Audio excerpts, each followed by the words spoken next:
श्री कृष्ण कन्हैया लाल की जय। श्री निजानंद स्वामी की, श्री प्राणनाथ प्यारे की जय। यूं चाहिए मोमिन को रूह उड़े सुनते हक नाम, बेशक अरस से होएंगे क्यों खाए पिए करे आराम। क्यों खाए पिए करे आराम। श्री कृष्ण कन्हैया लाल की। श्री राज्य के स्वरूप का ही वर्णन चल रहा है, किंतु साथ साथ में विरह की बात भी है। परमात्माएं परम धाम के होने का दावा करती है, समझती है स्वयं को। तो यदि ऐसा हो तो राज्य का नाम सुनते ही उनका तो शरीर छूट जाना चाहिए था, तो वो क्यों खा पी करके आराम का ही सोच रही है, मतलब उसमें दुनिया में क्यों निश्चिंत है, ये कह रहे हैं। हकार स याद आवते रुआ उड़ न पहुँचे खिलवत। परम धाम का स्मरण होते ही ये आत्मा तो उड़ करके मूल मिलाव में पहुँच जाना चाहिए। बेशक होए पीछे रहे हाय हाय कैसी निश्वत। तारतम्य ज्ञान प्राप्त किया सद्गुरु से और अपने संदेहों का निवारण भी कर लिया और फिर भी पीछे रह गए, ये कैसा संबंध है। क्यों न खेलावे खिलवत में रूह अपने रात दिन। अपने आत्मा को रात दिन मूल मिलाव में, मूल मिलाव का आनंद लेने क्यों नहीं लगाते। खिलाने का तात्पर्य ये है, जैसे खेलते हैं तो प्रसन्नता के लिए खेलते हैं ना, तो यही कह रहे हैं मूल मिलाव में आत्मा को क्यों खेलने नहीं देते। वहाँ मूल मिलाव में स्वयं हम मूल मिलाव में हैं ऐसा समझ करके आनंदित क्यों नहीं होते। हा का इल में अजू जागी नहीं कहावे अरस अरवातन। तो जब परमधाम का मूल मिलावा का स्मरण ही नहीं होता है तो यही समझना चाहिए अभी भी परमधाम में जागे नहीं है। इसलिए हमारा मूल शरीर परमधाम में है, इस प्रकार का दावा कैसे कर सकते हैं। तो है के लिए तो कहते हैं कि हमारा तन परमधाम में है और अभी तक मूल मिलावा का आनंद का अनुभव नहीं कर रहे हैं, तो जागे कहाँ हैं, इस प्रकार से कह रहे हैं। बैठे न ख्वाब जिमी में कहे अर्श अजिम का बातन। इस नश्वर जगत में बैठ करके परमधाम के रहस्यों की बात करते हैं। हड्डी हड्डी जुदी होए ना पड़ी तो कैसी रूह मोमिन। तो इस शरीर के संद संद अलग ना हो तो ये परमधाम की आत्मा किस प्रकार कह सकते हैं। याद न चेता हक अरस यही मोमिनो बड़ा कुफर। मोमिनों का भ्रम इतना ही यही है, अज्ञानता भ्रम भ्रांति जो भी कहें, मोमिनों में यही है। परमधाम की बात कितनी याद नहीं रहती है, जितनी याद नहीं रहती है उतना उनमें ये भ्रम है। हक वाहिदत इल्म चिन्ह के अजू क्यों देखे दुनी नजर। अद्वैत भूमिका का ये पूर्ण ब्रह्म परमात्मा का दिया हुआ सच्चा ज्ञान है, तारतम्य ज्ञान। इसको सुनने के बाद में भी अभी भी दुनिया के प्रति दृष्टि क्यों है। दुनिया की चीज़ें अच्छी लगती है, परमधाम की बात तो सुनते हैं तो तब तक अच्छी लगती है और उसके बाद में फिर दुनिया में रचे पचे हैं, किसने क्या बोला किसने क्या नहीं, तो अपने बड़ाई दूसरों की घटाई, बस इन्हीं चीज़ों में पड़े रहते हैं। सुनते नाम हकार शका तब अरवा उड़ जाता। वैसे तो होना क्या चाहिए, तो परमधाम के जो अखंड धाम और पूर्ण ब्रह्म परमात्मा की बात सुनते ही आत्मा उसी समय इस शरीर से उड़ करके परमधाम में पहुंच जाना चाहिए, तो उसको उसी समय जागृत होना चाहिए वहाँ। हाय हाय ए बल देखिया हुक्म का अजू ए करावे बात। बड़े खेद की बात है। तो सूर्य राज्य के आदेश में ही ये सामर्थ्य है कि वो अभी भी परमधाम की बातें ही करवाता है। परमधाम में जागृत होने की वो तैयारी नहीं करवा रहा है। तो हो सकता है तो हुक्म ना हुआ हो तो हम जाग भी जाते। तो अभी भी तो दुनिया का खेल दिखाने का तो वो हुक्म के हिसाब से हम देख रहे हैं। तो ये भी ऐसा लगता है। तो अब यही करावे बात कहने का तात्पर्य अभी यही बात करवा रहा है परमधाम की। तो श्री राज्य का आदेश ही है कि परमधाम का वर्णन करवा रहा है, श्री राज्य का वर्णन करवा रहा है, उनके स्वरूप का वर्णन करवा रहा है। बाकी तो वैसे देखा जाए तो वो परमधाम की जागृति हुई ही नहीं, अभी भी माया में ही पड़े हुए हैं, ये कहना चाह रहे हैं। वस्त्र और भूषण कहे हक अंग वाहे दत्त की। अब श्री राज्य के वस्त्र आभूषणों का स्वरूप का श्रृंगार का वर्णन कर रहे हैं ना, तो उसके लिए तो ये बोला ये हुक्म के कारण ही वर्णन हो रहा है। बाकी तो इतना सब कुछ परमधाम का कहाँ देखा है, ये भी कहना चाह रहे हैं। ये कहते बारीकियाँ अरस की हाय हाय तन उड़िया न ख्वाबी है। परमधाम की सूक्ष्म बातें करते हुए तो अभी तक ये शरीर छूटा नहीं, तो छूट जाना चाहिए था। ये तो राज्य के हुक्म के कारण ही ये टिका हुआ है। बेशक इल्म ले दिल में वर्णन किया बेशक। तो बेशक इल्म तारतम ज्ञान, संदेह निवारण करने वाला ये ज्ञान, उसको दिल में लेकर के यद्यपि उस ज्ञान को लेकर के परमधाम का वर्णन किया। हुए बेशक रूह ना उड़ी। अब इतना संदेहों के दूर होने पर भी ये आत्मा शरीर को छोड़ करके उड़ नहीं रही है। हाय हाय पहुँची ना खिलवत का उड़ करके मूल मिलाव में जागृत नहीं हुई है। ये बड़े खेद की बात है। कहे इल्म रूहें इत है नहीं, है हुक्म तो हक का। तारतम ज्ञान तो ये भी कहता है कि तुम यहाँ हो ही नहीं, ब्रह्मात्माएं तो दुनिया में है नहीं। यहाँ तो श्री राज्य के हुक्म ने एक ये वो सब किया है, उसने ये स्वरूप धारण किया है। ब्रह्मात्मा तो कहाँ दुनिया में आ सकती है। हुए बेशका हुक्म क्यों रहे, ले हुज्जत रूह बका। जब निश्चिंत हो जाते हैं, तारतम ज्ञान से संदेह सारे दूर हो जाते हैं, तो फिर हुक्म क्यों टिका रहेगा। तो हुक्म का भी तो कार्य पूरा होना चाहिए। तो जब अखंड परमधाम का दावा होता है हम तो परमधाम में ही हैं, ये अनुभव होने लग जाए तो फिर तो ये वो दुनिया दिखनी बंद हो जाएगी। बेशक हुए जो अरस में, अरस से सो बेशक हुए वाहिदत। परमधाम के विषय में भी कोई संदेह नहीं रहा।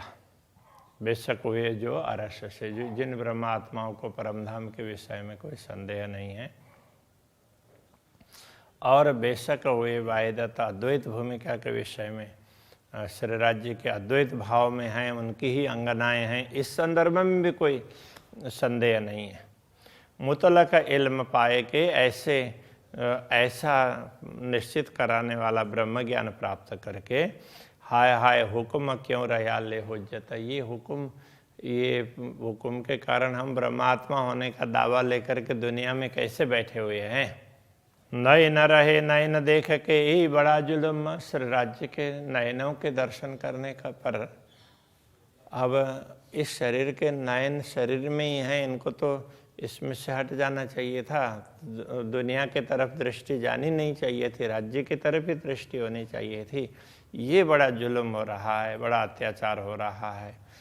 अक्षरातीत के नयनों को देख करके भी इन नयनों को दुनिया देखने की लगी पड़ी है। न जानो क्यों सुरखरो करशी हक हुकुम। श्री राज्य का हुक्म इन आँखों को वो सम्मान क्यों नहीं दिला रहा है। सुरखरो का तात्पर्य तो आदर सम्मान दिलाना। तो सम्मान तो कि उसको अब परमधाम के दर्शन करवाने के बाद में तो उसका स्तर बहुत ही ऊंचा होना चाहिए ना। फिर वो दुनिया की ये छोटी छोटी चीज़ें और दुनिया की गलत सलत दृश्यों के तरफ में आँखें क्यों जाती है? तो क्यों स्वर्ग राज्य का हुक्म इन आँखों को ये सम्मान नहीं दिला रहा है? और तो परमधाम की आत्मा के शरीर के आँख होने का सम्मान क्यों नहीं दिला रहा है? ये विरहा सुन श्रवण रहे, लगी न शिखा कान। श्री राज्य के इस विरहा को तो ऐसा क्यों नहीं हो रहा है? परमधाम का अनुभव क्यों दर्शन नहीं हो रहे हैं? फिर दुनिया की तरफ क्यों देख रहे हैं? तो इस प्रकार के ये विरहा सुन करके भी ये श्रवण इंद्रियां हैं, ये शरीर में टिके हैं। लगी न शिखा कान, तो इन्होंने ये शिखा यहाँ क्या किसको बोलते हैं? शलाका के लिए। तो कान में वो गरम गरम शलाके क्यों नहीं लग गए? कान तो बिल्कुल किसी काम के नहीं रहने चाहिए ना दुनिया की बातें सुनने के लिए। तो राज्य की बातें सुन ली तो अब दुनिया में इंटरेस्ट कहाँ रहा? रहना ही नहीं चाहिए। हाय हाय वजूद ना गल गया, सुन विरहा हादि सुभान। श्री राज्य और श्यामा जी के विरह को सुन करके तो फिर ये शरीर क्यों गला नहीं? तो शरीर तो किसी काम का रहना ही नहीं चाहिए, सीधा परमधाम ही देखना चाहिए, राज्य श्यामा जी देखने चाहिए। संद संद टूटी नहीं, सुनते विरहा सुकर्ण। इन विरह के वचनों को सुन करके तो इस शरीर के संद संद रंध्र रंध्र तो ये जोड़ जोड़ तो क्यों टूटे नहीं? रोम रोम इन तन के क्यों न लगे अंग अगिन। इस तन के रोम रोम तो ये उसमें इस तन के रोम रोम में आग क्यों नहीं लगी? ये विरह की आग की बात कर रहे हैं। बातें इन विरह की मैं गाई अंग अंग कर। तो इन विरह की बातें मैंने भी रोम रोम से गाई है। दूसरी बातें तो श्री राज्य के अंग अंगों का वर्णन किया है इस विरह के साथ में। अचरज इन निश्वतें अरवा ना गई जरबर। तो इस बात पर बड़ा आश्चर्य है कि अभी तक ये आत्मा तो वो जल बल करके तो इस शरीर से हटी नहीं। मेरे अंग सबे उड़ना गए, सब देखा के अंग। तो श्री राज्य के अंग अंग के दर्शन करके तो मेरा ये अंग, इस शरीर का अंग क्यों नहीं छूटा, क्यों नहीं उड़े? ये अंग छूट जाने चाहिए। सेज सुरंगी हक छोड़ के रही पकड़ मुर्दे का संग। अब ये आत्मा यदि चेतन है तो ये परमधाम का जो अच्छा सेज कहने का मतलब यहाँ बिस्तर की बात नहीं है। परमधाम का आश्रय परात्मा का शरीर, उसमें जागृत होना चाहिए। उसको छोड़ करके इस नश्वर तन ये मुर्दा है तो इस शरीर में कैसे टिकी हुई है? इसमें शांति से सोई हुई है। तो ये कहना चाह रहे हैं। क्यों न उड़ी अक्कल अंग थे, जो वर्णन किया रसहक। तो श्री राज्य के स्वरूप का वर्णन करते हैं तो अखंड स्वरूप है। तो ऐसा करने पर तो ये अक्ल, ये बुद्धि, क्योंकि अब वर्णन तो बुद्धि के माध्यम से होगा ना, तो ये बुद्धि इस शरीर को छोड़ करके क्यों चली नहीं गई? और वैसे ही वर्णन करवा दिया। ये पूरी यहाँ से बीच आरस के माहे गिरो आशिक। तो परमधाम में मूल मिलाव में ब्रह्मात्माओं के बीच में यही हंसी होनी है, क्योंकि इतनी बुद्धि भी दे दी, ज्ञान भी दे दिया, सब कुछ किया, दर्शन दे दिया, दर्शन दे करके ज्ञान दे दिया, इतना कुछ कर दे, इतनी व्यवस्था कर दी, फिर भी आत्मा जागी नहीं। जैसे ही मूल मिलाव में जागृत होंगे तो उसके बाद में सारे दृश्य दिखाई देंगे तो वो बस इसी से हंसी हो जाएगी। देखो तुम लोग प्रेम की बात कर रहे थे, हमारा बड़ा है, देखो कैसा है तुम्हारा, बोलेंगे तो उस समय क्या मुंह दिखाएंगे? तो ये हंसी बड़ी है, ये कहना चाह रहा है। करी हंसी हके हम पर, श्री राज्य ने हम पर हंसी की है। ता विदसों चले न किन, किंतु उस प्रकार तो श्री राज्य ने हम पर जैसी हंसी की है उसके अनुरूप हम क्यों नहीं चले? कहने का तात्पर्य पहले बोल दिया कि तुम भूल जाओगे, तो हम सचेत क्यों नहीं हुए? तो अभी तक जो बीत गई है बातें, हमने कितनी गलतियां कर दी है, तो हम उसके अनुसार क्यों नहीं चले जिसके हिसाब से राज्य हमारे हंसी कर रहे हैं, तो ये तो सब बाद में पता चलेगा, लेकिन हम इस प्रकार क्यों नहीं चले, सचेत क्यों नहीं हुए। अवश्य क्यों न बने आवही, जो रो पछताऊँ रात दिन। जो दिन बीत गए हैं, जो बातें ऐसे भूल में हो गई है, अब वो दिन थोड़ा ही आएंगे, लौट करके थोड़ा ही आएंगे कि चलो हम सुधार लें। तो जैसे ही ख्याल आए उसी समय सुधार लेना चाहिए, लापरवाही बिल्कुल नहीं करनी चाहिए। तो बाकी तो रात दिन रोते पछताते रहेंगे, बीते हुए दिन हैं वो लौट करके नहीं आएंगे। सोई देखी जो कछु देखाए, अब देखसी जो देखाओगे। तो राज्य से प्रार्थना कर रहे हैं, हे धनी आपने जो कुछ दिखाया वो देखा, अब जो दिखाएंगे अब भी वो देखेंगे। हंसो खेलो जानो त्यों करो, बीच अरस खेलवत के। आप हंसें, हमारा उपहास कर लें, अथवा हमारे साथ में मजाक करें, खेलें, अथवा आपको जो ठीक लगे वैसा कर लीजिए। बीच अरस खेलवते, परम धाम में मूल मिलाव में, तो जो आपको ठीक लगे अब वैसे ही कर लें। मोमिन दिल अरस करके आए बैठे दिल माए।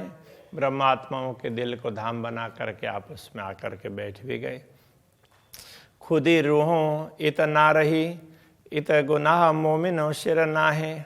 जब स्वयं राज्य आकर के हमारे हृदय में बैठ गए हों, तो ब्रह्मात्माओं को अहंभाव तो रहेगा ही नहीं ना।